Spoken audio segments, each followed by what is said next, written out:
പക്ഷെ ഈ ബിഗ് ബോസിനെ കുറിച്ച് പറഞ്ഞതിനോട് എനിക്ക് നല്ല എതിർപ്പുണ്ട്. സ്റ്റാർട്ടിങ്ങിൽ കാണിക്കുന്ന എംബ്ലം തന്നെയാണ് കണ്ണ്. അവരുടെ അതൊരു ബ്രാൻഡല്ലേ. ഇപ്പൊ എനിക്കൊരു ബ്രാൻഡ് എന്ന് പറയുന്ന പോലെ. ബ്രാൻഡ് എവിടെ കിടക്കുന്നു? അവിടെ ഇരിക്കുന്നത് വിഷ്ണുമായാണ്. അവിടെ ക്രിസ്ത്യൻ പള്ളിയിലോ? അതെ, അവിടെ ഇരിക്കുന്നത് ചാത്തനാണ്. ഇപ്പൊ മാഡം ബിഗ് ബോക്സിൽ പോയി അവിടെ എന്ത് പറ്റി? ഒരുപാട് ബുദ്ധിമുട്ടുകൾ അനുഭവിക്കേണ്ടി വന്നില്ല. അത് ബ്ലാക്ക് മാജിക്, അപകടപരമായിട്ടുള്ള ഒരു സേവയാണ് സാത്താൻ സേവ. അത് പിശാച്. അപ്പൊ ബിഗ് ബോസ് ഇങ്ങനെയാണോ താങ്കൾ വാദിക്കുകയാണോ? അതിനകത്തുള്ള ഓരോ കണ്ണുകളും അതിന്റെ സിമ്പൽ തന്നെ ബ്ലാക്ക് മാജിക്കിന്റെ അല്ലേ? നിങ്ങളുടെ കയ്യിലും കഴുത്തിലും ഉള്ള രക്ഷാപരമായിട്ടുള്ള തകിടുകൾ അതിനകത്ത് കൊണ്ടുപോകാൻ പറ്റിയോ ഇല്ലയോ? അത് അവര് സമ്മതിച്ചിട്ടില്ല. അതെന്തുകൊണ്ട്? വിഷ്ണുമായ മൂർത്തി എന്ന് പറയുന്ന ആ ഒരു മിത്താണോ, അത് സത്യമാണോ, എന്താണ്? പ്രേതബാധ, ചാത്തൻ സേവ, ഇതൊക്കെ ഉള്ളതാണ്. ആദ്യം ഇരിക്കുന്ന ആളാണ് അഖിൽമാരാർ. അഖിൽമാരാർ അദ്ദേഹത്തെ കേരളത്തിൽ നല്ല മലയാളികളുള്ളിടത്തെല്ലാം അഖിൽമാരാരെ അറിയാം. ഇവന്റെ പല്ല് നോക്കിയാൽ മതി, രണ്ട് സൈഡിലെയും പല്ലല്ലേ? അതിനർത്ഥം എന്ന് പറഞ്ഞു കഴിഞ്ഞാൽ പുള്ളിക്ക് ഇതുമായിട്ട് സേവയായിട്ട് ചിലപ്പോൾ ബന്ധം ഉണ്ടാകാൻ സാധ്യതയുണ്ടെന്ന് ഞാൻ പറയും. നിങ്ങൾക്ക് തരുന്ന വെള്ളത്തിൽ വരെ ആ സേവ ചെയ്തിട്ടുണ്ട്. ബ്ലാക്ക് മാജിക് KV ഹോസ്പിറ്റലിൽ ഡീഅഡിക്ഷൻ സെന്റർ, അതിനകത്ത് കിടക്കുന്ന ഒരു 100 പേരുണ്ടെങ്കിൽ അതിൽ 40 പേർക്ക് ഞാൻ പ്രേതബാധ ഉണ്ടെന്ന് പറഞ്ഞു കഴിഞ്ഞാൽ എന്തെങ്കിലും പറയാനുണ്ട്? ഈ പെരിങ്ങോട്ടുകര ദേവസ്ഥാനത്തിലെ തന്ത്രിയെ വരെ, അതായത് അവിടുത്തെ പൂജാരിയെ വരെ കഴിഞ്ഞ ഇടയ്ക്ക് പോലീസ് അറസ്റ്റ് ചെയ്യുകയുണ്ടായി. ഒരു പ്രേതബാധ ബാധിച്ചിരിക്കുന്നവരുടെ കയ്യിൽ നോക്കി ഞങ്ങൾ പറയാം ഇന്ന പോലെ അവിടെ മരണം നടന്നിട്ടുണ്ടെന്ന് നമുക്ക് അറിയാൻ പറ്റും.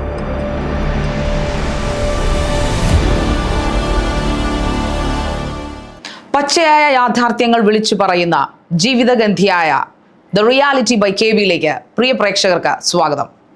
ഇന്ന് നമ്മളോടൊപ്പം നമ്മുടെ ആദ്യത്തെ അതിഥിയായി മട്ടുമ്മൽ ദേവസ്ഥാന മഠാധിപതിയും ശ്രീ വിഷ്ണുമായ സേവകനുമായ ശ്രീ സുജിത് ആശാനാണ്. നമസ്കാരം. നമ്മുടെ ഷോയുടെ പ്രത്യേകതകൾ എന്താണെന്ന് താങ്കൾക്ക് അറിയാമല്ലോ. തീർച്ചയായിട്ടും നമ്മൾ ജീവിതത്തിലെ സത്യങ്ങൾ വിളിച്ചു പറയല്ല, യാഥാർത്ഥ്യങ്ങൾ. അത് പേടിപ്പെടുത്തുന്നതാവാം, അത് ചിലപ്പോൾ വേദനിപ്പിക്കുന്നതാവാം, ചിലപ്പോൾ ശാസ്ത്രത്തെ വെല്ലുവിളിക്കുന്നതും ആവാം. അപ്പം അങ്ങനെയുള്ള യാഥാർത്ഥ്യങ്ങളെ കുറിച്ച് സംസാരിക്കാനാണ് താങ്കൾ ഇവിടെ എത്തിയിരിക്കുന്നതെന്ന്. നമുക്ക് ഇൻസ്റ്റഗ്രാമിൽ പ്രേക്ഷകരുടെ അറിവിലാക്കി പറയുവാണ്, നമ്മുടെ ഒരു സോഷ്യൽ മീഡിയയിൽ താങ്കൾ ചോദിച്ചിരുന്നു, പല കാര്യങ്ങളും എന്നോട് ചോദിച്ചിരുന്നു. അപ്പോൾ എനിക്ക് സമൂഹത്തോട് പലതും പറയാനുണ്ട് എന്ന് പറഞ്ഞതിൻ്റെ ഭാഗമായിട്ടാണ് ഞങ്ങൾ താങ്കളെ ഇവിടെ വരുത്തിയിരിക്കുന്നത്. തീർച്ചയായിട്ടും താങ്കൾ വിഷ്ണുമായ, നമ്മുടെ നാട്ടിൽ ഇന്നിപ്പോൾ വളരെ പോപ്പുലറായിട്ട് കേൾക്കുന്ന ഒരു പേരാണ്, ഒരു മൂർത്തിയുടെ പേരാണ് വിഷ്ണുമായ മഠങ്ങൾ. അതായത് കാസർഗോഡ് തൊട്ട് തിരുവനന്തപുരം വരെ ഇന്ന് കേൾക്കുന്ന ഒരു പേരാണ്. ഇന്ന് ദേവസ്ഥാനങ്ങളെല്ലാം കച്ചവട സ്ഥാനങ്ങളായി മാറപ്പെടുന്ന ഒരു കാലഘട്ടത്തിലൂടെയാണ് നമ്മൾ സഞ്ചരിക്കുന്നത്, അല്ലേ? തീർച്ചയായിട്ടും. അപ്പോൾ ആ വിഷ്ണുമായ മൂർത്തി എന്ന് പറയുന്ന ആ ഒരു മിത്താണോ, അത് സത്യമാണോ, എന്താണ്? പ്രേതബാധ, ചാത്തൻ സേവ, ഇതൊക്കെ ഉള്ളതാണോ? അത് ഒത്തിരി മഠങ്ങളുണ്ട്, പക്ഷേ അത് തിരിച്ചറിയാൻ പറ്റുന്നില്ല എന്നുള്ളതാണ് നമ്മുടെ ജനങ്ങളുടെ ഏറ്റവും വലിയ പ്രത്യേകത. ഇത് ആദിവാസി സമ്പ്രദായപരമായിട്ടുള്ള, അതായത് പഴയ കാലപരമായിട്ടുള്ള ചടങ്ങുകളും. ഇത് തന്ത്രമാണ്, മന്ത്രമല്ല. എല്ലായിടത്തും മന്ത്രങ്ങളാണ്. ഒരു ഹോമങ്ങൾ നടത്തി, വലിയ ഹോമങ്ങൾ നടത്തി, ഒരുപാട് പൈസകൾ മേടിച്ച് വലിയ ഉയരങ്ങളിലൊക്കെ അവർ നന്നായിട്ട് ജീവിക്കുന്നുണ്ട്. പക്ഷെ ഈ തന്ത്രസ്ഥാനങ്ങൾ ഒരിക്കലും ഉയരാറില്ല. അവരെപ്പോഴും താഴ്ന്നു തന്നെ കിടക്കാറ്. എന്ന് വെച്ച് കഴിഞ്ഞാൽ അവർക്ക് പിടിച്ചു പറിക്കാൻ പറ്റത്തില്ല. അവർക്ക് കിട്ടുന്ന തുച്ഛമായ ഇത് അവർക്ക് സമർപ്പിക്കുന്നതായിട്ടുള്ള ധനങ്ങൾ മാത്രമേ അവർക്ക് ജീവിതപരമായിട്ട് മുന്നോട്ട് കൊണ്ടുപോകാൻ പറ്റുള്ളൂ. അല്ലാതെ മറ്റുള്ളവരെ കൂട്ട് രസീത് കുറ്റിവെച്ചും വലിയ ആഡംബരപരമായിട്ടുള്ള പരസ്യങ്ങളൊക്കെ ചെയ്ത് വലിയ പൈസകൾ തട്ടിക്കുന്നതായിട്ടുള്ളതൊക്കെ അറിയാം. അത് നമുക്കത് ഒരു ജാതിപരമായിട്ടോ മതപരമായിട്ടോ നമുക്കത് പറയാൻ പറ്റില്ല. എങ്കിൽ പോലും കുറെ ഫേക്കായിട്ടുള്ളതുണ്ടാവും. ഇപ്പൊ എൻ്റെ പടത്തിന് തന്നെ ആണെങ്കിലും മട്ടുമ്മൽ ദേവസ്ഥാനം 4 തലമുറക്ക് മുമ്പ് മുത്തച്ഛൻ കൊണ്ടുവന്ന കല്ലടിങ്കോട് മലവാരം, അവിടുന്ന് മുത്തച്ഛൻ കല്ല് കൊണ്ടുവന്ന് വെച്ച്, കാളീനെ കല്ല് കൊണ്ടുവന്ന് വെച്ച് ആരാധിച്ചപ്പോൾ അത് ഭ്രാന്താണെന്ന് പറഞ്ഞൊരു കാലഘട്ടം ഉണ്ടായിരുന്നു. അത് ഭ്രാന്താണ്, അത് ശരിയല്ല. അത് ഒരു തലമുറയിൽ നിന്ന് പോയി, പിന്നെ 2ാമത്തെ തലമുറ വന്നു, 3ാമത്തെ തലമുറ വന്നു. ഈ 3ാമത്തെ തലമുറ അവസാനമായപ്പോഴാണ് അവിടെ ഒരു ക്ഷേത്രം വേണമെന്നുള്ളൊരു ഇത് വന്നത്. അതാണ് മട്ടുമ്മൽ മട്ടുമ്മേൽ ഭദ്രകാളി ക്ഷേത്രം എന്ന് പറയുന്നത് ഇപ്പൊ ക്ഷേത്രമാണ്. പക്ഷെ അവിടെ തന്ത്രിമാര് കാളി ഉപാസകന്, അതായത് ഒരു കാളിയാണ് അവിടെ ഉണ്ടായിരുന്നു എന്ന് പറയപ്പെടുന്നു. പക്ഷെ കാളി എന്ന് പറയുന്നത് ഏത് കാളിയാണെന്ന് അവർക്ക് ഒരിക്കലും കണ്ടുപിടിക്കാൻ പറ്റില്ല. മന്ത്രത്തിന് അത് കണ്ടുപിടിക്കാൻ പറ്റത്തില്ല, തന്ത്രത്തിന് മാത്രമേ അത് കണ്ടുപിടിക്കാൻ പറ്റൂ. അതുകൊണ്ട് അവിടെ കൊടുങ്ങല്ലൂർ അമ്മയുടെ ക്ഷേത്രം വരികയും ചെയ്തായിരുന്നു. പക്ഷെ അവിടെ തന്ത്രിമാര് പറഞ്ഞിരുന്നു ഒരു കാളിയുടെ കൂടെ ഒരു കുട്ടിയും കൂടെ ഉണ്ടെന്ന്. അത് കണ്ടുപിടിക്കാൻ പറ്റാതെ വന്നത് ഇത് ചാത്തനായതുകൊണ്ട്. അതാണ് ചാത്തൻ എന്ന് പറഞ്ഞ ശാസ്താവാണ്, ബാലശാസ്ത അയ്യപ്പൻ. അത് ആ ക്ഷേത്രത്തിൻ്റെ കുടുംബപരമായിട്ടുള്ള ഒരു കണ്ണിയാണ്. ഞാൻ 4ാം തലമുറക്കാരനാണ്. ഞാൻ 23 കൊല്ലമായിട്ട് ഞാൻ പല ഭാഗങ്ങളിൽ പോയി ഞാൻ പഠിച്ചിട്ടുണ്ട്. നമ്മൾ പ്രൊഫഷണലായിട്ട് ഇത് എൻ്റെ ഒരു ജീവിതത്തിലൊരു ജോലിയായിട്ട് ഞാനിത് കാണാറില്ല. ജനങ്ങൾക്ക് നമുക്ക് വരുന്നവരുടെ പ്രേതബാധ വിഷയങ്ങൾ, കൈവശം, മറ്റ് ആഭിചാരപരമായിട്ടുള്ള ദോഷങ്ങൾ, ഇതെല്ലാം ഞാൻ 100 കണക്കിന് പേര് അവിടെ വന്നു പോകാറുണ്ട്. അതിനെ ചൊല്ലി ഒരുപാട് വിഷയങ്ങൾ എനിക്കുണ്ടായിട്ടുണ്ട്. പോലീസ് പരമായിട്ടൊക്കെ അവര് സാത്താ സേവ എന്നുള്ള ഒരു ബ്ലാക്ക് മാജിക് ആണെന്നുള്ള രീതിയിൽ പ്രചരിപ്പിച്ചിട്ട് അർത്തിങ്കറ്റേഷനാണ് എൻ്റെ അതിർത്തി. അവിടുത്തെ സ്റ്റേഷനിലുള്ള പോലീസുകാരല്ല, അവിടുത്തെ സ്റ്റേഷനിലുള്ള പോലീസ് സ്റ്റേഷനും അതിൻ്റെ വാതിക്കെ നിൽക്കുന്ന പുളിമരം ഒഴിച്ച് ബാക്കി എല്ലാവരും അവിടെ വന്നിട്ടുണ്ട്. അങ്ങനെയുള്ള അവസ്ഥ കേസ് വരെ എൻ്റെ പേരിൽ ഭീതിപ്പെടുത്തുന്നു എന്ന് പറഞ്ഞ വരെ കേസ് വരെ എടുത്തിട്ടുണ്ട് എൻ്റെ പേരിൽ. ഇപ്പം അവരെന്നോട് എന്നെ മനസ്സിലാക്കി എൻ്റെ കൂടെ അവർക്ക് ഞാൻ അങ്ങനെ ചെയ്യുന്നത് തെറ്റായ കർമ്മങ്ങളല്ല, ശരിക്കും അത് ശാസ്ത വിഷ്ണുമായ സേവയാണെന്ന് അവർക്ക് മനസ്സിലായി. അവരിപ്പോൾ നമ്മുടെ കൂടെ നല്ല സഹകരണവും കാര്യങ്ങളുമാണ്. വെച്ച് കഴിഞ്ഞാൽ അത് അവരെ തെറ്റിദ്ധരിപ്പിച്ച്, പോലീസിനവരെ തെറ്റിദ്ധരിപ്പിച്ചതാണ് ജനങ്ങൾ. അത് ജനങ്ങൾക്ക് അറിഞ്ഞുകൂടെ ഇതെന്താണ് വിഷ്ണുമായ എന്താണെന്നുള്ളത്. അന്നേരം ഇത് പെട്ടെന്ന് കാര്യസാധ്യങ്ങൾ, അതായത് ഗുളികപരമായിട്ടുള്ള വിഷയങ്ങളും പ്രേതബാധപരമായിട്ടുള്ള വിഷയങ്ങളൊക്കെ എല്ലാം ഇവിടെ തീർക്കാൻ പറ്റും. ഈ പ്രേതബാധ വിഷയങ്ങൾ എന്ന് പറയുമ്പോൾ ആൾക്കാർ താങ്കളുടെ അടുക്കലേക്ക് സമീപിക്കുന്നു എന്ന് പറയുന്നല്ലോ. അപ്പൊ ഈ വിഷ്ണുമായ വെച്ച് ഒരുപാട് ആൾക്കാർ, ഇപ്പം ഞാൻ ഫോർ എക്സാമ്പിൾ പറയുമ്പോൾ എനിക്കറിയില്ല, ഈ പെരിങ്ങോട്ടുകര ദേവസ്ഥാനത്തിലെ തന്ത്രിയെ വരെ, അതായത് അവിടുത്തെ പൂജാരിയെ വരെ കഴിഞ്ഞ ഇടയ്ക്ക് പോലീസ് അറസ്റ്റ് ചെയ്യുകയുണ്ടായി. അതായത് അദ്ദേഹത്തിന് ഒരു സ്ത്രീ, അദ്ദേഹത്തിൻ്റെ അവിടുത്തെ ഒരു സഹായിയുമായിട്ട് ചേർന്നൊരു സ്ത്രീയെ ഭീഷണിപ്പെടുത്തി അവിടെ നമ്മളിപ്പോൾ വിളിച്ചാൽ തന്നെ, ഞാനൊരു പറയുന്നതുകൊണ്ട് എനിക്കറിയത്തില്ല, ഞാൻ അവിടെ വിളിച്ചിട്ടുണ്ട്. ഞാനവിടെ വിളിക്കുമ്പോൾ അവർ ആദ്യമേ നമുക്കൊരു സ്ലോട്ട് തരും. ഞാൻ പിന്നെ അന്വേഷിച്ച് പറഞ്ഞത് സ്ലോട്ട് തന്നു കഴിഞ്ഞാൽ പൈസയാണ് ആദ്യം 10,000 രൂപ. അതായത് എന്തോ ഒരു വഴിപാടിനെ കുറിച്ച് എനിക്കറിയില്ല. അതിനെക്കുറിച്ച് വെള്ളാട്ട് ഭഗവതിക്ക് പിന്നെ മൂർത്തിക്ക് വെള്ളാട്ട് ചെയ്യണം, അതിന് 10,000 രൂപ അല്ലെങ്കിൽ 30, 20 അങ്ങനെ ഒരു സ്ലോട്ട് വെച്ചിരിക്കുക അവർ. അപ്പോൾ എനിക്ക് മനസ്സിലായി ഇതൊരു ബിസിനസ്സാണ്. കാരണം മൂർത്തിക്ക് എന്തിനാണ് പൈസ വേണ്ട. അപ്പോൾ ഈ പെരിങ്ങോട്ട് പല സെലിബ്രിറ്റികളും പെരിങ്ങോട്ട് കരയിൽ പോയി പ്രാർത്ഥിക്കുന്ന ഞാൻ കണ്ടിട്ടുണ്ട്. പ്രത്യേകിച്ച് ഈ ബിഗ് ബോസ് താരങ്ങൾ, അല്ലെങ്കിൽ സിനിമ വളരെ പ്രശസ്തരായിട്ടുള്ള സിനിമാ നടന്മാരും നടിമാരും ഒക്കെ അവിടെ അന്ന് ഈ പൂജാരിയെ ഞാൻ കണ്ടിട്ടുണ്ട്. അദ്ദേഹത്തിന് എതിരായിട്ടുണ്ടായ ആരോപണങ്ങൾ കള്ളമായിരുന്നു. അതിൻ്റെ മകൾ വന്നൊരു പത്രസമ്മേളനം നടത്തുകയുണ്ടായി. പക്ഷെ അവിടെ സത്യത്തിൽ മൂർത്തിക്ക് ശക്തിയുണ്ട്. അവിടെ സ്വർണം പൂശിയിരിക്കണം. വേറൊരു അമ്പലങ്ങൾ പോലും എനിക്കറിയത്തില്ല ഇത്രയും സ്വർണം പൂശിയിരിക്കുന്ന ഒരു അമ്പലം. കാര്യസാധ്യപരമായിട്ട് മൂർത്തികൾക്ക് ധനം വേണ്ട. നല്ലൊരു ഭക്തൻ നന്നായിട്ട് പ്രാർത്ഥിച്ചു കഴിഞ്ഞാൽ അവരുടെ കാര്യസാധ്യം കിട്ടും. പിന്നെ പ്രേതബാധ എന്ന് പറയുന്നത് ഒരു കുടുംബത്ത് ദുർമരണപ്പെടുന്നത്, അതായത് ആയസെത്താതെ മരണപ്പെടുക, ഇപ്പൊ കുടുംബത്തിൽ കൂടുതലും ലേഡീസൊക്കെ ഇപ്പൊ അബോർട്ടഡ് കേസുകൾ വരിക, അതൊക്കെ എന്ന് പറഞ്ഞു കഴിഞ്ഞാൽ എല്ലാവരും പറയുന്ന ഒരു നക്ഷത്രം, 27 നക്ഷത്രം പറയുന്നുണ്ട് എല്ലാവരും. ഈ 27 നക്ഷത്രത്തില് ജനിച്ചതാണെന്ന് ചോദിച്ചാൽ ഞങ്ങൾ കൃത്യമായിട്ട് ജനിച്ചതാണ്. പക്ഷെ നമ്മുടെ കിൻഡർ ഹോസ്പിറ്റലിൽ ചെല്ലുകയാണെങ്കിൽ നമ്മൾ പറയുന്ന 27 നക്ഷത്രത്തിൽ ഏത് നക്ഷത്രത്തിൽ വേണമെങ്കിലും അവർ ജനിപ്പിച്ചു തരും. ഒരു ജനനം തുടങ്ങുന്നത് ഒരു അച്ഛനും അമ്മയും മനസ്സിൽ കാണുന്ന സമയത്ത് ഒരു കുട്ടീനെ എനിക്ക് വേണം. അതാണ് ഒറിജിനൽ ജനനം, അതാണ് യഥാർത്ഥ നക്ഷത്രം. അതാണ് നക്ഷത്രം. അതാർക്കും അറിഞ്ഞുകൂടാ. പിന്നെ അമ്മയുടെ വയറ്റിൽ രൂപം കൊള്ളുന്ന സമയം, പിന്നെ പുറത്തു വരുന്ന സമയം, വയറ്റിൽ കിടക്കുമ്പോൾ എല്ലാവരും പറയുന്നു എൻ്റെ മകൻ ഇത്ര സമയത്ത് 7 മണിക്ക് ജനിച്ചു, ഇന്ന നക്ഷത്രത്തിലാണ്, ഭയങ്കര രാജയോഗമാണ് എന്ന് പറയുന്നു. അതെങ്ങനെ ശരിയാവുന്നത്? ഒരിക്കലും വയറ്റിൽ കിടക്കുമ്പോൾ കുട്ടി ചലിക്കുന്നില്ലേ? നമ്മൾ പറയുന്ന കാര്യങ്ങൾ കേൾക്കുന്നില്ല. ഡോക്ടർമാര് പറയില്ല നെഞ്ചിടിപ്പ്, ചെവി എല്ലാം. അന്നേരം ആ ഒരു ഇപ്പൊ ജ്യോതിഷത്തെ നമുക്ക് തർക്കിക്കാൻ പാടില്ല എന്ന് പറയുമ്പോൾ അതുകൊണ്ട് ജീവിക്കുന്നതായിട്ടുള്ള ഒരുപാട് പേരുണ്ടാവും. തന്ത്രശാസ്ത്രത്തില് നക്ഷത്രങ്ങളില്ല. ഞങ്ങൾ നക്ഷത്രങ്ങൾ എടുക്കാറില്ല. ഞങ്ങൾ അവരുടെ കയ്യിൽ നമുക്കറിയാൻ പറ്റും, അവരുടെ കണ്ണിലറിയാൻ പറ്റും. ഒരു പ്രേതബാധ ബാധിച്ചിരിക്കുന്നവരുടെ കയ്യിൽ നോക്കി ഞങ്ങൾ പറയാം ഇന്ന പോലെ അവിടെ മരണം നടന്നിട്ടുണ്ടെന്ന് നമുക്കറിയാൻ പറ്റും. ഞങ്ങൾ തെളിയിച്ചിട്ടുമുണ്ട്. ഒഴിവ് ഞങ്ങൾ കൃത്യമായിട്ട് ഒഴിവ് ചെയ്ത് കൊടുക്കാറുണ്ട്, വളരെ തുച്ഛമായ ചെലവിൽ മാത്രം. അതായത് അതിന് പൂജയ്ക്ക് വേണ്ട സാധന സാമഗ്രികളുടെ ചെലവ് മാത്രമേ ഉള്ളൂ. ഞങ്ങൾക്ക് പ്രത്യേകമായിട്ട് ചാർജ് ഒന്നുമില്ല. പിന്നെ എന്തെങ്കിലും ഞങ്ങൾക്ക് ദക്ഷിണ തന്നാൽ ഞങ്ങൾ സ്വീകരിക്കും. അല്ലാതെ ഞങ്ങൾ കൈകൊണ്ട് മേടിക്കാറില്ല. ഞങ്ങൾക്ക് എവിടെയെങ്കിലും അതിന് കൈകൊണ്ട് മേടിക്കാറില്ല എന്ന് പറയുമ്പോൾ നിങ്ങളത് കൈപ്പറ്റാറുണ്ടാകുന്നുള്ളൂ. ഞങ്ങൾക്കത് തരുന്നത് ഞങ്ങൾക്ക് വഴിച്ചെലവായിട്ടാണ് ഞങ്ങൾ കാണുന്നത്. അതായത് പഴയ പാമ്പ് കടി മരുന്നുകളൊക്കെ കൊടുക്കുന്നതെന്ന് പറഞ്ഞു കഴിഞ്ഞാൽ അതിൻ്റെ ഭാഗത്തുനിന്ന് വരും. അതേപോലെ തന്നെ ഞങ്ങൾക്ക് അറിയാൻ പറ്റും, ഒരു ദുരിതപരമായിട്ടുള്ള ഒരാൾ വന്ന് ഞങ്ങൾക്ക് അവരെ സംരക്ഷിച്ചാലും പറ്റുള്ളൂ. അതില്ലാതെ അവരുടെ പോക്കറ്റിൻ്റെ കനം നോക്കിയിട്ടോ അല്ലെങ്കിൽ അവരുടെ ധനം കൊണ്ടിട്ടോ അല്ല. എല്ലാവരും പറയുന്നത് ഇപ്പൊ കാളിയാർ മഠം, പെരുങ്ങോട്ട് മന, കാളിയാർ മഠത്തിന് ഇപ്പൊ ആനകളും അമ്പാടികളും കാറും. അതെ, അവര് ഭയങ്കര പ്രബലന്മാരായിട്ട് ദേഹം മുഴുവൻ സ്വർണ്ണാഭരണ വിഭൂഷിതരായിട്ടാണ് അവർ ഇൻസ്റ്റാഗ്രാമിൽ കാണപ്പെടുന്നത്.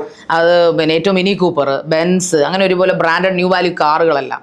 ഇതെല്ലാം അവർക്ക് സാധ്യമാകുന്നത് വെറുതെ അല്ല, അവർ പ്രത്യേകിച്ച് വേറെ പണിക്കൊന്നും പോകുന്നില്ല എന്നാണ് എന്റെ വിശ്വാസം. ഇപ്പൊ എനിക്ക് തന്നെ പറയാനുള്ള കാര്യം എന്ന് പറഞ്ഞാൽ, എനിക്ക് ധനപരമായിട്ടുള്ള കാര്യങ്ങളിൽ ട്രസ്റ്റിന് വേണ്ടിയിട്ട് എൻ്റെ ഈ കുഞ്ഞ് മഠം ട്രസ്റ്റിന് വേണ്ടിയിട്ടുള്ള ശ്രമം നടത്തി. ഈ ട്രസ്റ്റ് എന്ന് പറയുമ്പോൾ അറിയാലോ, പണം പിരിക്കാൻ തന്നെ.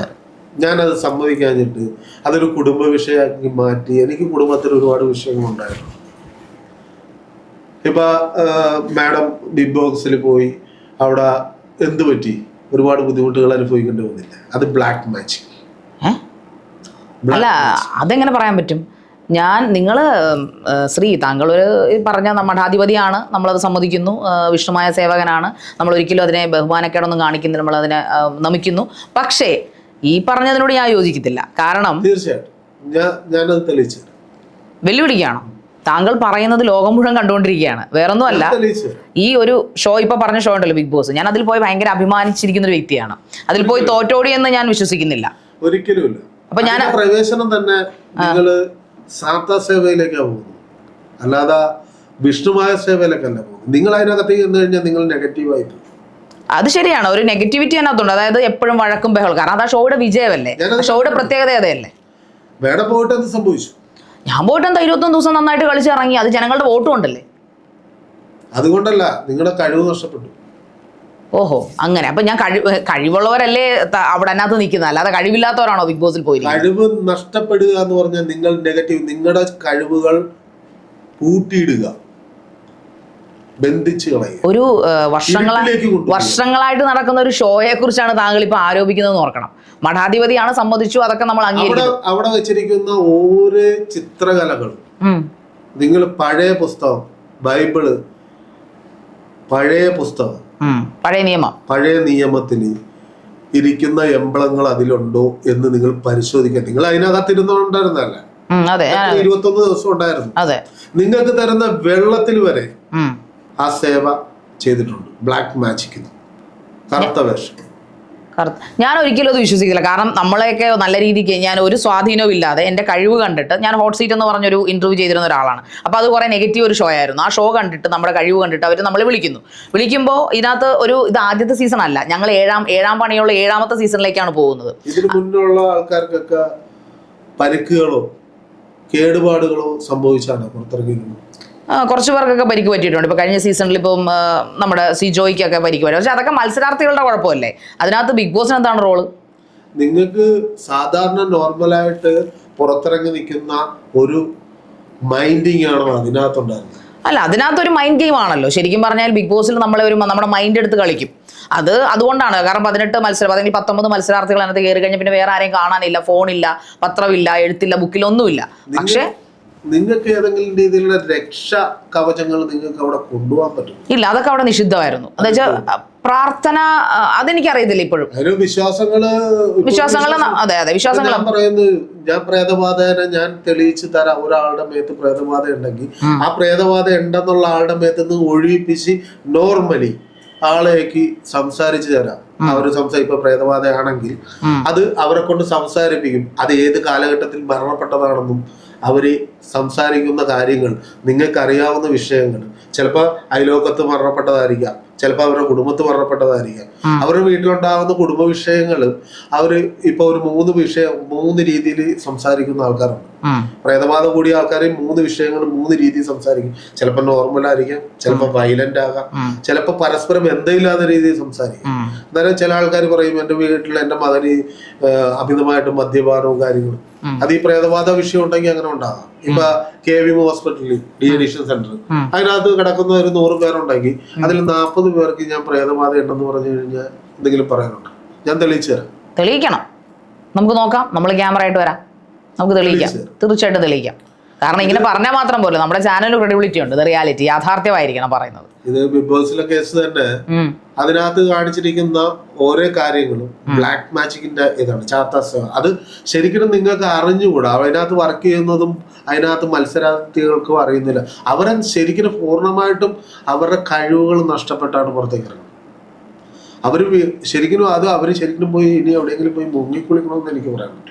അതായത് ഒരു 6 വർഷം അല്ലെങ്കിൽ 7 വർഷമായിട്ട് ഇപ്പോഴും ഈ സീസൺ ക്വാളിറ്റി, അതായത് കണ്ടസ്റ്റൻസിന്റെ ചെറിയ പൊട്ടത്തരങ്ങൾ കൊണ്ട് കുറച്ച് പേര് ദോഷം കേൾക്കുന്നുണ്ടെങ്കിലും അതിന്റെ TRP റേറ്റിൽ അതും ഭയങ്കര അതായത് ഇതുവരെയുള്ള 6 സീസണുകളെക്കാളും വമ്പിച്ച മുന്നേറ്റമാണ് സീസൺ 7 നടത്തിക്കൊണ്ടിരിക്കുന്നത്. പക്ഷേ അവിടുത്തെ മത്സരാർത്ഥികളും അല്ലെങ്കിൽ അവിടുത്തെ ഒരു ക്രൂസും ഒക്കെ നമ്മൾ വളരെ കാര്യമായിട്ട് ബിഹേവ് ചെയ്യുന്നു. പക്ഷെ അതൊരു ഞങ്ങൾ കരുതുന്നത് അല്ലെങ്കിൽ ഞങ്ങൾ കരുതിയിരിക്കുന്നത്, ഇപ്പോഴും ഞാൻ വിശ്വസിക്കുന്നത് അതൊരു ഷോയുടെ ഭാഗമായിട്ട് ഒരു ഗെയിമിന്റെ ഭാഗമാണ് നമ്മളെ അങ്ങനെ ഹാലൂസിനേറ്റഡ് ആക്കിയിരിക്കുന്നതെന്നാണ് ഞാൻ വിചാരിച്ചിരിക്കുന്നത്. ഒരിക്കലും അല്ല, അവർക്കത് ബിസിനസ്സാണ്.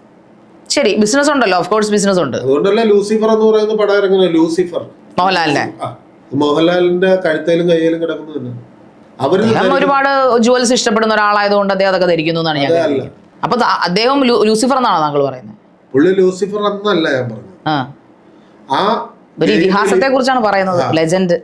ആ കർമ്മവേദിയിൽ പുള്ളിക്ക് പിടിച്ചു നിൽക്കണമെന്നുണ്ടെങ്കിലും നിങ്ങളെ കൊണ്ടുള്ള കഴിവുള്ള ആൾക്കാരുടെ മുമ്പിൽ പിടിച്ചു നിൽക്കണമെന്നുണ്ടെങ്കിൽ പുള്ളിക്ക് അതിനുള്ള പ്രൊട്ടക്ഷൻ പുള്ളിയുടെ കയ്യിലും കഴുത്തിലും ഉണ്ടാവും. പുള്ളിയുടെ കഴിവല്ല, അപ്പോ കഴിവുണ്ടാവാം.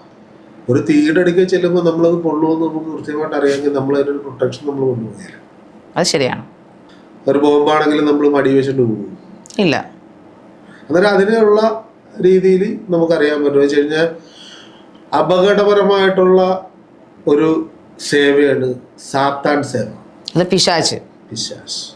അത് ശരിക്കും പറഞ്ഞു കഴിഞ്ഞാൽ മൾട്ടിനാഷണൽ കമ്പനികൾ വരെ ഇതിൽ ഉൾപ്പെട്ടിട്ടുണ്ടെന്നുള്ളതാണ്. ഇപ്പം ഞാൻ പറയുമ്പോൾ ഞാൻ ശത്രുവായിട്ട് കാണും, പക്ഷെ ഒരുപാട് ഞാൻ ഒഴിവ് ചെയ്തിട്ടുണ്ട്. മിനിറ്റിനാണ് മാറിക്കൊണ്ടിരിക്കുന്നത്. ഒരാളുടെ പുറത്ത് 9 പേര് വരെ 9 ആള് സംസാരിക്കും. ഒരാളെ നമ്മൾ ഒഴിപ്പിച്ചു കഴിഞ്ഞാൽ മിനിറ്റ് കൊണ്ട് അടുത്ത ആൾ കയറും. ഇവരുപയോഗിക്കുന്നതായിട്ടുള്ള പറയാൻ പറ്റാത്ത അതാ പിന്നീട് ഞാൻ പറഞ്ഞു തരാം, മനസ്സിലാക്കി തരാം. അന്നേരം ഓരോ കർമ്മവേദികളും അവരുടെ വ്യത്യാസമുണ്ട്. അവർ ബ്ലാക്കാണ് കൂടുതൽ ഉപയോഗിക്കുന്നത്. അന്നേരം ചോദിക്കും, വിഷ്ണുമായ സേവ എടുക്കുന്നവരും ബ്ലാക്കാണല്ലോ ഉപയോഗിക്കുന്നത്? അതെ, താങ്കൾ ബ്ലാക്ക് ആണല്ലോ ധരിച്ചിരിക്കുന്നത്. ഞാൻ ബ്ലാക്ക് ആണ്, ഞാൻ വിഷ്ണുമായ സേവകയാണ്. അതായത് ബാലശാസ്ത്ര, അയ്യപ്പൻ, ആദിവാസി സമ്പ്രദായപരമായിട്ട് മലബാരപരമായിട്ട് ഞങ്ങളുടെ മനസ്സ് പച്ചയായ മനസ്സാണ്. അതുകൊണ്ടാണ് ഞങ്ങൾ കറുപ്പ. പക്ഷെ അവര് മൊത്തം മറച്ചാണ് നിൽക്കുന്നത്. ആര്? Black magic. തലയും മുഖവും എല്ലാം മറച്ചു, കുരിശി തലകഴുകെ കുരിശി. അപ്പൊ ബിഗ് ബോസ് ഇങ്ങനെയാണോ താങ്കൾ വാദിക്കുകയാണോ? അതിനകത്തുള്ള ഓരോ കണ്ണുകളും അതിന്റെ സിമ്പല് തന്നെ ബ്ലാക്ക് മാജിക്കിന്റെ അല്ലേ? എന്നിട്ട് താങ്കൾ എന്തുകൊണ്ടാണ് ഇത്രയും കാലം അത് അതിനെക്കുറിച്ച് താങ്കൾക്ക്? എനിക്കൊരു വേദി കിട്ടിയില്ല, ഞാനൊരു വേദി തിരക്കി നടക്കിയിരുന്നു. അതിനാണ് ഞങ്ങൾക്ക് നിരന്തരം താങ്കൾ മെയിൽ അയച്ചുകൊണ്ടിരുന്നത്, മെസ്സേജ് അയച്ചുകൊണ്ടിരുന്നത്. അതായത് ഒരു പോരാട്ടം. ഞാനൊരു ബിഗ് ബോസ് മത്സരാർത്ഥിയാണെന്ന് അറിഞ്ഞുകൊണ്ട് തന്നെയാണ് താങ്കൾ അയച്ചത്. തീർച്ചയായിട്ടും. എന്റെ കഴിവിനെയാണ് താങ്കൾ ഇവിടെ വെല്ലുവിളിച്ചിരിക്കുന്നത്. അതായത് എനിക്ക് കഴിവൊന്നുമില്ല, അതായത് ഇപ്പൊ നീ വെറും ചണ്ടിയായി പുറത്തിറങ്ങിയിരിക്കുന്നു. ഞാൻ പറയുന്നു, ഞാൻ നിങ്ങൾക്ക് പ്രൊട്ടക്ഷൻ തരാം. നിങ്ങൾ അവരെ എടുക്കാൻ പറ്റുമെന്നുണ്ടെങ്കിൽ എടുക്കുക. അതിൽ മത്സരാർത്ഥിയായിട്ട് വീണ്ടും തിരിച്ചു കയറും. ഞാൻ കയ്യിലും കഴുത്തിലും കൊടുക്കുന്ന സാധനം ഊരാൻ പറ്റില്ല. നിങ്ങൾ വിജയം 100% വിജയത്തിൽ തിരിച്ചു വരും. ചലഞ്ച് ചെയ്യുന്നു. അപ്പൊ നിങ്ങൾ ഇപ്പോഴും 100% വാദിക്കുകയാണ് ബിഗ് ബോസ് എന്ന് പറഞ്ഞ ഇത്ര ബ്രഹ്മാണ്ഡമായ ഇത്രയും പ്രോഗ്രസീവ്, അതായത് ആധുനികതയുടെയും അല്ലെങ്കിൽ പുരോഗമനത്തിന്റെയും ഒരു പ്രസ്ഥാനമെന്ന് സ്വയം പറയുന്ന, അല്ലെങ്കിൽ നമ്മൾ അതിനകത്ത് അങ്ങനെയാണല്ലോ, എല്ലാ തരത്തിലുള്ള കമ്മ്യൂണിറ്റിയിലെ ആൾക്കാരെയൊക്കെ അവർ അതിനകത്ത് പെടുത്തുന്നുണ്ട്. അങ്ങനെ പറയുന്ന ആ ഒരു ഷോ, ആ ഒരു റിയാലിറ്റി ഷോ എന്ന് പറയുന്നത് ഒരു പച്ചക്കള്ളവും അതോടൊപ്പം അതെല്ലാം ബ്ലാക്ക് മാജിക്കിന്റെ കീഴിൽ വരുന്നതാണെന്നാണ് താങ്കൾ പറഞ്ഞത്. അതൊരു ഭയങ്കര ഞെട്ടിക്കുന്ന ഒരു വിവാദമാണിത്. വിവാദം അല്ലെങ്കിൽ ഞെട്ടിക്കുന്ന ഒരു വെളിപ്പെടുത്തലാണ്. വിവാദം. ഇതിനെതിരെ താങ്കൾക്ക് പ്രശ്നങ്ങൾ ഉണ്ടായേക്കാം. ഇത് ചാനലുമായിട്ട് ബന്ധമൊന്നുമില്ല, താങ്കൾ സന്തോഷത്തിനായി പറയുന്നിരുന്നു. ഞാൻ അവിടുത്തെ ഒരു മത്സരാർത്ഥിയാണ്, എന്നെയും കൂടെ താങ്കൾ വിരൽ ചൂണ്ടുന്നു. അതായത് നിങ്ങൾ ആ മത്സരത്തിൽ പങ്കെടുത്തുകൊണ്ട് എനിക്ക് വിളിച്ചു പറയാം, നിങ്ങൾ അതിൽ പോയിട്ടുള്ളോ? ഞാൻ പോയിട്ടുണ്ട്. ഞാൻ പറയണ നിങ്ങൾ സാധാ സേവയിൽ ഉൾപ്പെട്ടിട്ടുണ്ടോ എന്ന് പറഞ്ഞു കഴിഞ്ഞാൽ നിങ്ങൾക്ക് നിരസിക്കാൻ പറ്റും? നിരസിക്കും. ഞാൻ നല്ലൊരു ഭക്തനാണ്, ഞാൻ അമ്പലങ്ങളിൽ പോകാറുണ്ട്, ഇപ്പോഴും പോകുന്നു. നിങ്ങളുടെ കയ്യിലും കഴുത്തിലും ഉള്ള രക്ഷാപരമായിട്ടുള്ള തകിടുകൾ അതിനകത്ത് കൊണ്ടുപോകാൻ പറ്റിയോ ഇല്ലയോ? അത് അവര് സമ്മതിച്ചിട്ടില്ല. അതെന്തുകൊണ്ട്? അത് അവര് പറയുന്നത് അതൊരു ഷോയ്ക്ക് എതിരാണെന്നാണ് അവര് പറയുന്നത്. ഷോയ്ക്ക് എതിരെ വിശ്വാസങ്ങളെല്ലാം തടസ്സപ്പെടുത്തിയല്ലേ? അത് ഒരേ ഡ്രസ്സാണോ എല്ലാവർക്കും? അല്ല, ഒരേ ഡ്രസ്സ് എന്ന് പറഞ്ഞാൽ അവരുടെ യൂണിഫോം. അത് ഇപ്രാവശ്യത്തെ പണിയുടെ ഒരു ഇതായിരുന്നു, നമുക്ക് നമ്മുടെ വീട്ടിൽ നിന്ന് കൊണ്ടുവന്ന് ഇടാൻ പറ്റത്തില്ല, പകരം അവര് തരുന്ന ഡ്രസ്സുകൾ ഇടണമായിരുന്നു. ഒരേ കളറായിരുന്നു എല്ലാവർക്കും? പല കളറുകളാ. പല കളറുകൾ. അതെ, അന്നേരം പല കളറുകൾ എന്ന് പറയുമ്പോ അതിനകത്ത് ഒരു ഐക്യതയില്ല, ഏത് കളർ വേണമെങ്കിലും യൂസ് ചെയ്യാം. നമ്മുടെ കളറ് ഒറ്റ കളറാണെങ്കിൽ ഇപ്പൊ ഒരു സ്കൂൾ യൂണിഫോം എന്ന് പറയുമ്പോ എന്താ എല്ലാവർക്കും ഒരേ യൂണിഫോം. അതായത് അവിടെ മതമോ ജാതിയോ വലിപ്പമോ ചെറുപ്പമോ ഇല്ലെന്നുള്ളതാണ്. അതൊക്കെ അവിടെ ഓക്കെയാണ്. പക്ഷെ ഇവിടെ ഇങ്ങനൊരു സംഭവം അവർ പറഞ്ഞിട്ടുണ്ട് അവരുടെ നിയമത്തിൽ. ഇങ്ങനെ അത് പറയുന്നതിൻ്റെ ഒരു കാരണം, നമ്മുടെ സ്വന്തം ഒന്നിൻ്റെയും സപ്പോർട്ടില്ല. നമ്മൾ പ്രാർത്ഥിക്കുന്ന എന്തിനാ? നമുക്കൊരു കോൺഫിഡൻസ് കിട്ടാനല്ലേ, നമ്മളൊരു പോസിറ്റീവാണ്. ആ പോസിറ്റിവിറ്റിയെ നമ്മൾ സ്വയം ആർജിക്കണമെന്നാണ് അവർ പറയുന്നത്. ഇപ്പൊ ഒരുപാട് മേഖലകളിലൂടെയും ഒരുപാട് അറിവുകളും ഒരുപാട് ഇന്റർവ്യൂകളും ഒക്കെ എടുത്തിട്ടുള്ളതാണ്. അതെ അതെ. അന്നേരം ഈ പഴയ പുസ്തകം എന്ന് പറയുന്ന ബൈബിളിന്റെ പഴയ പുസ്തകം, അതായത് ക്രിസ്ത്യൻസിൽ നിന്നും അവർക്ക് ആദ്യമേ അവരുടെ കാര്യസാധ്യത്തിന് വേണ്ടി ഉപയോഗിച്ചിട്ടിരുന്നതാണ്. ക്രിസ്ത്യൻസും ആഭിചാര കർമ്മങ്ങൾ ചെയ്തില്ല. ആദ്യമേ ഉണ്ടായിരുന്നതാണ് ഈ ബ്ലാക്ക് മാജിക്കിൽ വരുന്നത്. അത് ആ സഭ അത് വേണ്ടെന്ന് വെച്ചതാണ്. അതായത് ക്രിസ്ത്യൻ സഭ അത് വേണ്ടെന്ന് വെച്ചതാണ്, അത് ബാൻ ചെയ്ത്, അത് നിരോധിച്ചൊരു സാധനമാണ് ഈ ബ്ലാക്ക് മാജിക് എന്ന് പറയുന്നത്. ഇപ്പൊ കടമറ്റത്ത് കത്തനാരിരിക്കുന്നു, കടമറ്റത്ത് പള്ളിയിൽ ഇരിക്കുന്ന കിണറില് വിഷ്ണുമായ മലബാരപരമായിട്ടുള്ള വിഷ്ണുമായയാണ് അതിനകത്തിരിക്കണം എന്ന് പറഞ്ഞു കഴിഞ്ഞാൽ നിങ്ങൾക്ക് നിരസിക്കാൻ പറ്റും? ഞാൻ അവിടെ പോയിട്ടില്ല, അതുകൊണ്ട് എനിക്ക് അറിയില്ല അതിനെക്കുറിച്ച്. അതിനെക്കുറിച്ചൊന്ന് തിരക്കി നോക്കണം. അവിടെ ഇരിക്കുന്നത് വിഷ്ണുമായാണ്. അവിടെ ക്രിസ്ത്യൻ പള്ളിയിലോ? അതെ, അവിടെ ഇരിക്കുന്നത് ചാത്തനാണ്. അതിനൊരു കിണറുണ്ട്, അവിടെ കുരുതി നടത്താറുണ്ട്, പള്ളിയിൽ കുരുതി നടത്താറുണ്ട്, ഇപ്പോഴും നടത്താറുണ്ട്. ഞാൻ കഴിഞ്ഞ ദിവസം സന്ദർശിച്ചാണ് പള്ളി, അതിന്റെ ഫോട്ടോസും കാര്യങ്ങളൊക്കെ.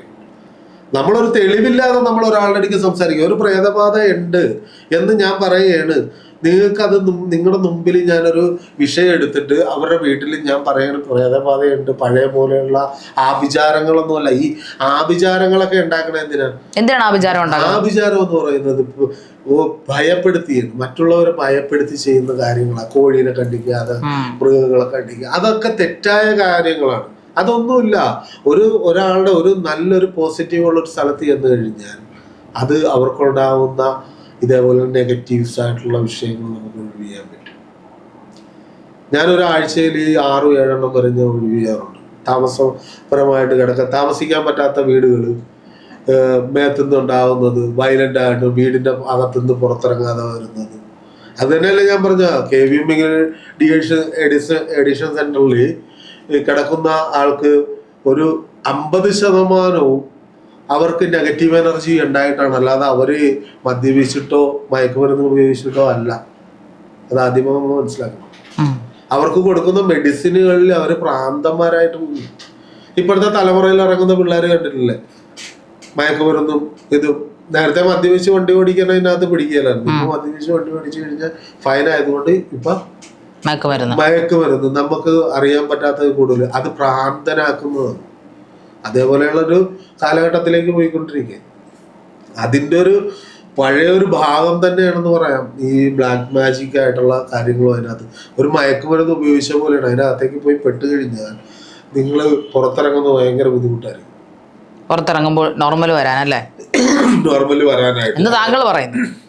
എനിക്ക് കുഴപ്പമൊന്നുമില്ലല്ലോ. ഇപ്പൊ 666 അത് ശരിക്കും പറഞ്ഞു കഴിഞ്ഞാൽ സാത്താന്റെ നമ്പറാണെന്ന് അറിയപ്പെടുന്നത് 666. അത് ലൂസിഫറിനകത്ത് കാണിക്കുന്നില്ല. ലൂസിഫറിനകത്ത് കാണിക്കുന്ന ലൂസിഫർ സാത്താൻ അല്ല എന്ന് അവർക്ക് തെളിയിക്കാൻ പറ്റും. അപ്പം ലാലേട്ടനും ഈ പറയപ്പെടുന്ന മറ്റ് അത് ലാലേട്ടൻ നമുക്ക് പറയാൻ പറ്റിയല്ലേ? ചിലപ്പോൾ ലാലേട്ടൻ ഉണ്ടാകാം. നമ്മൾ അവർ ഓരോരുത്തരെ പേരെടുത്ത് നമുക്ക് പറയാൻ പറ്റും. ഇല്ല, ഇന്ന ആൾക്കാർക്ക് ഉണ്ടായിരുന്നു, പൃഥ്വിരാജനുണ്ടെന്ന് പറയാൻ പറ്റുമോ? അന്നേരം അവരൊക്കെ ഈ സിനിമയുമായിട്ട് ബന്ധപ്പെട്ട് അവർക്ക് പൈസ ഉണ്ടാക്കണം, മണി. ഇപ്പൊ പുതിയ നീലിയുടെ പടം ഇറങ്ങിയിട്ടുണ്ട്, ലോക. അതൊക്കെ ശരിക്കും കുറച്ച് ഭാഗങ്ങളൊക്കെ സത്യമാണ്, കുറച്ച് ഭാഗങ്ങൾ ക്രിയേറ്റ് ചെയ്തിട്ട് ഇതിനെ നശിപ്പിക്കുന്ന, അതായത് ഒരു മൂർത്തിനെ, അതായത് ഒരു വെച്ചാരാധനപരമായിട്ടുള്ള ആദിമപരമായിട്ട് കല്ല് വെച്ചിച്ച് ആർജിച്ചുണ്ടാക്കിയെടുത്തിരിക്കുന്ന ഒരു ശക്തി, പ്രപഞ്ച ശക്തി, ആ ശക്തിനെ വീതം ചെയ്താണ് ഓരോ മൂർത്തിഭാവങ്ങളിലേക്ക് പോകുന്നത്. നീലിവനത്തിൽ ജനിച്ചു വിഷ്ണുമായ ശിവപാർവതി പുത്രൻ, കോളിവാകയിൽ ജനിച്ച വിഷ്ണുമായ സ്വാമി. കരിക്കുട്ടി സ്വാമിയും നീലിയുടെ മകനാണ് കരിക്കുട്ടി എന്ന് പറയും. അന്നേരം പലയിടത്തും പല ഭാവങ്ങൾ വരുന്നുണ്ട്. കാന്താര സിനിമ വരുന്നത് അത് ശരിക്കും കരിക്കുട്ടി സ്വാമിയുടെ. അതെന്താണ് ഇപ്പൊ കാന്താര രണ്ടാമത്തെ ഷൂട്ടിന് ഒരുപാട് ആൾക്കാർ മരണപ്പെട്ടല്ലോ, അത് അപകടം വരുന്നതെന്ന് പറഞ്ഞാൽ ഇതിന് ശരിക്കും പോസിറ്റീവ് എനർജി എന്നാ പറയുന്നത്. അതായത് മലബാരം പോസിറ്റീവ് എനർജി, അതായത് ശരിക്കും ആദിമപരമായിട്ട് വെച്ച് ആരാധന സ്ഥലത്തൊക്കെ പോയി ഇവര് അവരുടെ ഒരു ധൈര്യമില്ലാതെ അല്ലെങ്കിൽ അവരുടെ റൂട്ട്, അതായത് എല്ലാത്തിനും ഒരു മൂർത്തിഭാവത്തിനൊരു ശക്തിയാണ് തന്ത്രപരമായിട്ട് വെച്ചിരിക്കുന്നതാണ് ഇവരുടെ. ഇത് പോയിട്ട് അവരുടെ ഇഷ്ടത്തിന് വളച്ചൊടിക്കാൻ നോക്കിക്കഴിഞ്ഞാൽ അതിൻ്റെതായിട്ടുള്ള ദൂഷ്യഫലങ്ങൾ അനുഭവിക്കേണ്ടി. അങ്ങനെ കഥകൾ കാരണം ഇതിന്റെ റൈറ്റർ എന്ന് പറഞ്ഞ ഋഷഭ് ഷെട്ടിയാണ്. അതിന്റെ എഴുത്തും സംവിധാനവും എല്ലാം ഇയാൾ തന്നെയാണ്, ഈ നായകൻ തന്നെയാണ്. നായകനായിട്ട് അഭിനയിക്കുന്ന ആളുടെ പേരാണ് ഋഷഭ് ഷെട്ടി. അദ്ദേഹം തന്നെയാണ് ഇത് എഴുതിയിരിക്കുന്നത്. അപ്പോൾ രണ്ടാമത്തെ എഴുത്തിൽ എന്തൊക്കെയോ പ്രശ്നങ്ങളുണ്ട് എന്നാണോ താങ്കൾ പറയുന്നത്? അല്ല, എഴുത്തില് പ്രശ്നങ്ങളല്ല, ഇതിൻ്റെ ആരാധനാപരമായിട്ടുള്ള ഒരു ശക്തിയുണ്ട്. അതിനെ വളച്ചൊടിക്കാൻ നോക്കുമ്പോഴാണ് അതിന്റെ കർമ്മവേദിയിലൂടെ, അതൊരു പൂജിക്കുന്ന ഒരു രീതിയുണ്ട്. ഇപ്പൊ നമ്മള് സോഷ്യൽ മാധ്യമങ്ങളിലൊക്കെ ഓരോടുത്ത് കാണിക്കുന്നു ഒരുപാട് കാര്യങ്ങൾ വെച്ചിട്ട്. ഒരാൾക്ക് കഴിക്കാവുന്ന ഭക്ഷണം മാത്രമേ ഒരു മൂർത്തിപരമായിട്ട് നമുക്ക് കൊടുത്തിട്ട് അതിലുള്ള ഒരുപാട് കൊടുക്കാൻ വെറുതെ വേസ്റ്റാണ്. അല്ലെങ്കിൽ അത് നമ്മൾ മറ്റുള്ളവർക്ക് കൊടുക്കണം. അന്നം ദാനം ചെയ്യണമെന്നുള്ളതാണ്. ഇപ്പൊ സപ്താഹത്തെ കുറിച്ച് അറിയാമോ? ഈ സപ്താഹം നടത്തുമ്പോ നമ്മള് അതിനകത്ത് നോട്ടീസ് കിട്ടുന്നുണ്ടോ? 140 ചാക്ക് അരി കിട്ടി. ചാക്ക് കണക്കിന് ആൾക്കാരോട് സപ്താഹത്തിന് സമർപ്പിക്കും, അരി കൊടുക്കുന്നുണ്ട്. പക്ഷെ അവിടെ ചോറ് തികയാറില്ല. അതെന്തുകൊണ്ട്? അത് ചിലപ്പോ അടിച്ചു മാറ്റുന്നുണ്ടായിരിക്കും. അടിച്ചു മാറ്റുന്നല്ല, ബിസിനസ് ആണ്. അത് ബിസിനസ് ആണല്ലോ. ഇപ്പൊ അമ്പലങ്ങളിൽ കുറെ ബിസിനസ് നടക്കുന്നത്. അന്നദാനം ചെയ്ത് കഴിഞ്ഞതിന് ശേഷം ഞാൻ ചോദിച്ചിട്ടുണ്ട്, എൻ്റെ അടുക്ക വന്നിട്ട് ഞാൻ ആരെയും സമ്പാദ്യങ്ങൾ മേടിക്കാറില്ല. എനിക്ക് ഇത്ര രൂപ വേണം, ഇത്ര കരി വേണമെന്ന് പറഞ്ഞ് കഴിക്കാറ്. അവിടെ നടക്കുന്ന കർത്തവ്യപരമായിട്ടുള്ള പരിപാടിക്ക് വെള്ളാട്ട് നടത്തുമ്പോൾ നിങ്ങളെ കൊണ്ട് കഴിയാവുന്ന സഹായങ്ങളും സഹകരണങ്ങളും ഉണ്ടാകുക. അല്ല എനിക്ക് ഇത്ര രൂപ വേണമെന്ന്. ചിലവർ അരി കൊണ്ടുവന്ന് വരും, ചിലവർ പുട്ടിനുള്ളത് കൊണ്ടുവരും. അങ്ങനെ ഓരോരുത്തരും കൊണ്ടുവന്ന് വെക്കണം. അത് കൂട്ടി വെച്ചിട്ട് നടത്തുന്ന ചടങ്ങിനാണ് അതിൻ്റെ ഏറ്റവും വലിയ പ്രാധാന്യം. ഇത് കൊടുക്കുന്ന സാധനങ്ങൾ ഇല്ലാത്തവർക്ക്, അതായത് ഒരു ഗ്രാമപ്രദേശത്ത് നടക്കുന്ന ഒരു സപ്താഹപരമായിട്ടുള്ളത് ചടങ്ങുപരമായിട്ടുള്ള കാര്യങ്ങൾ കഴിഞ്ഞിട്ട് മിച്ചമുള്ളത് ആർക്കെങ്കിലും ഒരു കിറ്റ് അന്നദാനപരമായിട്ട് കൊടുക്കുന്നുണ്ടോ? അത് ഇതുവരെ കണ്ടിട്ടില്ല. ഇപ്പൊ കാളിയാർ പറഞ്ഞു, ഇപ്പൊ മേഡം പറഞ്ഞു കാളിയാറിനെ കുറിച്ച് പറഞ്ഞു. വരുമ്പോട്ട് തന്നെ അവരവരുടെ കുടുംബക്കാർ തമ്മിൽ ഇപ്പൊ ഇടിയാണ്. അതെ, പെരിങ്ങോട്ടുകരയിൽ അതാണ് സംഭവിച്ചത്. കുടുംബശത്രുതമായിട്ടുള്ളത്. ഇവിടെ ധനമൊന്നുമില്ല, ഇവിടെ ധനം കൂടുന്നില്ല. ഇവിടെ നോർമലി അന്നുള്ള ദിവസങ്ങൾക്ക് ഉള്ള കാര്യങ്ങൾ മാത്രമേ ഉള്ളൂ.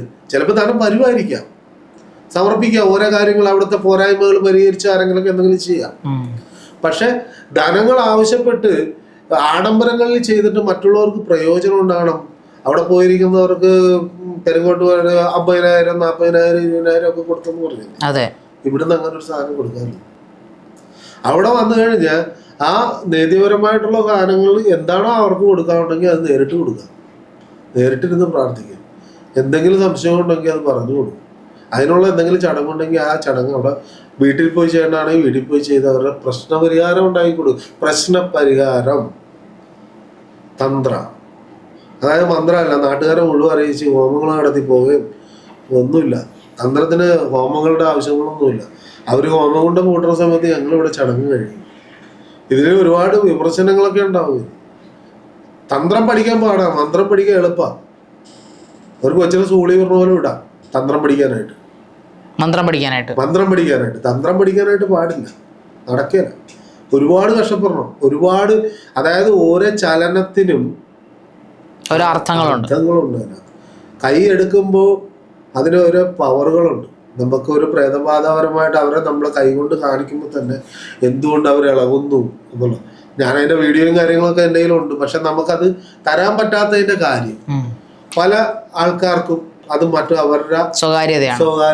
അതുകൊണ്ടാണ് ഇനി തെളിയിക്കണമെന്ന് പറഞ്ഞ് വാശി പിടിച്ചാൽ ഞാൻ തെളിയിക്കേണ്ട പാട്ട് ഞാൻ തെളിയിച്ച് കാണിച്ചു തരും. പക്ഷേ ഈ ബിഗ് ബോസിനെ കുറിച്ച് പറഞ്ഞതിനോട് എനിക്ക് നല്ല എതിർപ്പുണ്ട്.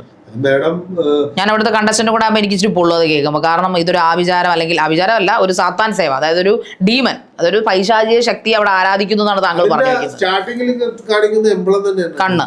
അവരുടെ അതൊരു ബ്രാൻഡല്ലേ. ഇപ്പൊ എനിക്കൊരു ബ്രാൻഡ് എന്ന് പറയുന്ന പോലെ. ബ്രാൻഡ് എവിടെ കിടക്കുന്നു? ആ ബ്രാൻഡ് ഏതെങ്കിലും ഒരു പുസ്തകത്തിലുണ്ടോ? ഉണ്ട്, പഴയ നിയമത്തിലുണ്ട്, പഴയ ബൈബിളല്ലേ? പഴയ ബൈബിളിലുണ്ട്. നിങ്ങൾ തിരക്കി നോക്കൂ. അത് ഇല്ല എങ്കിൽ നിങ്ങൾ പറയുന്ന കാര്യം ഞാൻ ചെയ്യാം. അപ്പൊ എന്റെ കൂടെ ഇപ്പൊ ആ ഒരു പൈശാചിക, ഒരു നെഗറ്റീവ് എനർജി എന്റെ കൂടെ ഉണ്ടെന്നാണ് താങ്കൾ പറയുന്നത്? നിങ്ങൾ അവിടെ പോയിട്ടുണ്ടെങ്കിൽ തീർച്ചയായിട്ടും ഉണ്ടാവും. അത് ഞാൻ മാറ്റിത്തരാൻ തയ്യാറാണ്. പക്ഷെ അവിടെ പോയി സക്സസ് ആയ എത്രയോ ആൾക്കാരുണ്ട്. ഇപ്പോൾ സ്വാഭാവികമായിട്ടും ബിഗ് ബോസിലേക്ക് കയറി കഴിയുമ്പോൾ പ്രശസ്തി, പണം, പ്രശസ്തിയാണ് കൂടുതലും കിട്ടുന്നത്. അതിലൂടെ പണം ഉണ്ടാക്കുന്ന മിടുക്കന്മാർ, ചില ബുദ്ധിയില്ലാത്തവർ ചിലപ്പം ഫെയിലായി പോയിട്ടുണ്ടാവുമായിരിക്കും. പക്ഷെ പണമുള്ള ആൾക്കാരുണ്ട്. ഇപ്പം അഖിൽമാരെ പോലുള്ള ആൾക്കാർ. ഈ അഖിൽമാരെ ഞാൻ കണ്ടിട്ടില്ല, എനിക്ക് ആളെ കുറിച്ച് അറിഞ്ഞുകൂടാ. പക്ഷെ പുള്ളിനെ കണ്ടാൽ ഞാൻ പറയാം തീർച്ചയായിട്ടും. ആ ഫോണിൽ എടുക്കും. അങ്ങനെ ഇപ്പൊ താങ്കൾ ഒരു മൂർത്തിയെ ആരാധിക്കുന്നു എന്ന് വെച്ചിട്ട് എല്ലാം നമുക്ക് അങ്ങനെ സമ്മതിച്ചു തരാൻ പറ്റത്തില്ലല്ലോ. ഓരോരുത്തർക്കും ഓരോ ലക്ഷണത്തിലും അവരുടെ ജീവിതം നമുക്ക് കൃത്യമായിട്ട് അറിയാൻ പറ്റും. ഇപ്പൊ താങ്കൾ ലക്ഷണശാസ്ത്രം പറയുന്ന ഒരാളാണോ? അതെ. എന്നെ കുറിച്ച് എന്താണ് പറയാനുള്ളത്? എല്ലാ കാര്യങ്ങളും തുറന്നു പറഞ്ഞു കഴിഞ്ഞാൽ മാധ്യമങ്ങളിലൂടെ വേണ്ട. എല്ലാ കാര്യങ്ങളും തുറന്നു പറയാന്ന് പറഞ്ഞാൽ നിങ്ങളുടെ ജീവിതത്തിൽ ഉണ്ടായ ബുദ്ധിമുട്ടുകൾ തൊട്ട് പറയേണ്ടി വരും. അത് ഞാൻ ഒരിക്കൽ വരാം. ഇപ്പൊ ആദ്യം നമുക്ക് അഖിൽമാരെ കുറിച്ച് സംസാരിക്കാം. താങ്കൾ ഞാനത് അദ്ദേഹം ബിഗ് ബോസിനെ കുറിച്ച് താങ്കൾ അങ്ങനെ ഒരു വിഷയം പറഞ്ഞുകൊണ്ടാണ്. അതില് നിങ്ങളുടെ കൂടെ ഉണ്ടായിരുന്നവരുടെ ഫോട്ടോസ് കാണിക്കുക. അവരൊക്കെ ഇപ്പൊ എന്താ എന്നുള്ളത് പറയാം. എന്റെ കൂട്ടത്തിലുണ്ടായിരുന്നോ? അതായത് രേണുസുതി ഉണ്ടായിരുന്നു. ഇപ്പൊ എവിടെ? ഇപ്പൊ അവർക്ക് അടുത്ത് അടിപൊളി ഒരു പ്രോഗ്രാം കിട്ടി ദുബായിലേക്ക് പോകാൻ പോകുന്നു. അത് ഇതിന്റെ ഒരു ഭാഗമായിട്ട് കിട്ടിയതല്ലല്ലോ, അവരുടെ കഴിവുകൊണ്ട് കിട്ടിയല്ല. അത് ശരിയാണ്, അത് ഞാൻ അംഗീകരിക്കുന്നു. കാരണം ബിഗ് ബോസിൽ പോകുന്നതിന് മുമ്പ് അവർക്കുണ്ടായിരുന്ന ഓഫർ എന്നാണ് ഞാൻ അറിഞ്ഞത്. അവര് ഒരുപാട് മേഖലയിലൂടെ അവര് ഓരോ ചെറിയ ചെറിയ കോമഡികളാണെങ്കിലും കാണിച്ചത് കൊണ്ടാണ് അവർക്ക് ഇവിടെ വരെ എത്താൻ പറ്റിയത്. അതുകൊണ്ടാണ് അവരിപ്പോൾ അറിയപ്പെടുന്നത്. അവർ ചെറിയ ചെറിയ പ്രോഗ്രാമിലാണെങ്കിൽ പോലും അവരെ വിമർശനങ്ങൾ ആദ്യം ഇരിക്കുന്ന ആളാണ് അഖിൽമാരാർ. അഖിൽമാരാർ അദ്ദേഹത്തെ കേരളത്തിൽ നല്ല മലയാളികളുള്ളിടത്തെല്ലാം അഖിൽമാരെ അറിയാം. ഇവന്റെ പല്ല് നോക്കിയാൽ മതി. മൂന്നാമത് രണ്ട് സൈഡിലെയും പല്ലല്ലേ? രണ്ട് സൈഡിലെയും പല്ല്. അതിനർത്ഥം എന്ന് പറഞ്ഞു കഴിഞ്ഞാൽ പുള്ളിക്ക് ഇതുമായിട്ട് സേവയായിട്ട് ചിലപ്പോൾ ബന്ധം ഉണ്ടാകാൻ സാധ്യതയുണ്ടെന്ന് ഞാൻ പറയും. ഇത് വലിയ വിഷയങ്ങളായി മാറും. ഞാനിത് ഒരിക്കലും കാരണം അയാൾ നല്ല ടാലന്റ് ആയിട്ടൊരു മനുഷ്യനാണ്. അയാളൊരു പടം, ഈ നെഞ്ചത്ത് അടിച്ചിരിക്കുന്ന പടം ഒന്ന് തെളിയിച്ചു തരാം. ടാറ്റു അടിച്ചിട്ടുണ്ട്. ഒരു ടാറ്റു ചിറകിന്റെ ഫുള്ളായിട്ട് കിട്ടിയിട്ടില്ല. എന്താണ്? എന്തോ അത് എന്താണ്? ഒരു അത് പറവ. ഈ പറവ എവിടെ വരും? പറവ എവിടെയാണ്? നമ്മുടെ ആകാശത്തിലൊക്കെ പറവകളില്ലേ? ഒരിക്കലും പറവകള്, ഈ പറവ ആകാശത്ത് കിടക്കുന്ന പറവകളല്ല ശരിക്കും. പിന്നെ ഇതങ്ങനെ പറക്കുന്ന പറവയല്ലേ? അങ്ങനെ അധികം പറക്കാറുള്ളൂ, രാത്രി മാത്രമേ പറക്കാറുള്ളൂ. അത് വവ്വാല? അതെ. അഖിൽമാരാര് കേക്കണ്ട, അങ്ങനെ നമ്മുടെ ഫ്ലോർ വന്ന് തല്ലി പൊളിക്കും. നിങ്ങളുടെ അവിടെ ബിഗ് ബോസിനകത്ത് വവ്വാൽ ഉണ്ടായിരുന്നു? മൂങ്ങയുണ്ട്, പിന്നെ പ്രത്യേക കണ്ണുകളുള്ള പക്ഷികളൊക്കെ അതിനകത്ത് വരച്ചിട്ടുണ്ടായിരുന്നു. നല്ല രസമാണ് അത് കാണാൻ. ഞങ്ങൾ ആർട്ടിസ്റ്റിക് ആയിട്ട് അത് കാണുന്നത്. അതിന് ഞങ്ങൾ ഒരിക്കലും ഒരു സാത്താൻ സേവയായിട്ടൊന്നും നമ്മൾ അതിനെ കാണുന്നില്ല. നിങ്ങൾ എന്താ അസംബന്ധമാണ് പറയുന്നത്? എനിക്കിത് അംഗീകരിക്കാൻ പറ്റില്ല. ബിക്കോസ് ഞാൻ അവിടെ നിങ്ങൾ അവിടെ പോയിട്ടില്ലോ, ഞാൻ അവിടെ പോയ ഒരാളല്ല. അതുകൊണ്ട് തന്നെ ഞാൻ പറയുന്നത്, പഴയ നിയമപരമായിട്ടുള്ള ബൈബിൾ എന്റെ കയ്യിൽ ഉണ്ടായിരുന്നെങ്കിൽ ഞാൻ കൃത്യമായിട്ട് നിങ്ങളെ തുറന്നു കാണിച്ചു തരാം. ഇല്ലെന്നുണ്ടെങ്കിൽ യൂട്യൂബ് അതേപോലെയുള്ള ചാനലുകളിൽ, ഇൻസ്റ്റാഗ്രാം അതേപോലുള്ള ചാനലുകളിൽ പഴയ നിയമപരമായിട്ടുള്ളതിൽ ബുക്കേല് കൃത്യമായിട്ട് ഓരോ പടങ്ങളും അതിനകത്ത് കാണിച്ചിട്ടുണ്ട്.